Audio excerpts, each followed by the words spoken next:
Germans lay candles and flowers outside the home of former Chancellor Helmut Schmidt, who died in his hometown of Hamburg on Tuesday, aged 96.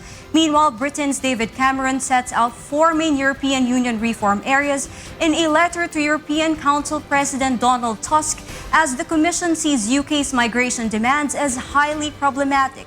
And Nuñez tells us why. In Belgium, British Prime Minister David Cameron set out his reform agenda in a letter to European Council President Donald Tusk on Tuesday.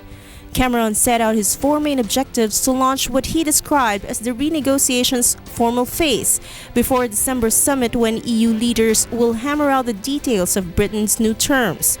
Tusk acknowledged receipt of the letter on Twitter and added that talks would start next week. The renegotiation could be difficult, with the question of benefits to EU migrants likely to cause the most trouble. The European Commission said it saw Cameron's demands for new limits on the rights of EU citizens working in the other member states as highly problematic.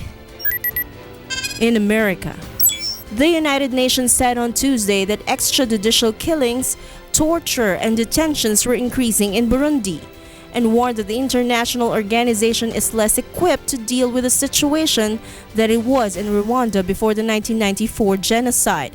It said there has been 252 extrajudicial killings since April, and that more bodies had been found on Tuesday with hands bound.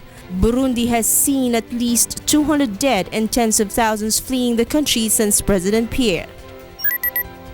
In Germany, tributes were laid and candles lit on Tuesday outside the house of former German Chancellor Helmut Schmidt, who died in his hometown of Hamburg at age 96.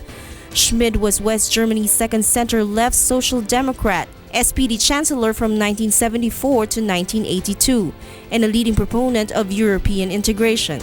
He became Chancellor at a time of crisis for West Germany, replacing Willy Brandt, who had been forced to resign when his close assistant Gunter Guillaume was uncovered as a Stasi agency spying for the East German intelligence agency. At the same time, Schmidt had to deal with the consequences of the 1973 to 1974 oil crisis. German media reported that Schmidt caught an infection after having surgery to remove a blood clot from his leg about 2 months ago. And Nuñez reporting for Y News.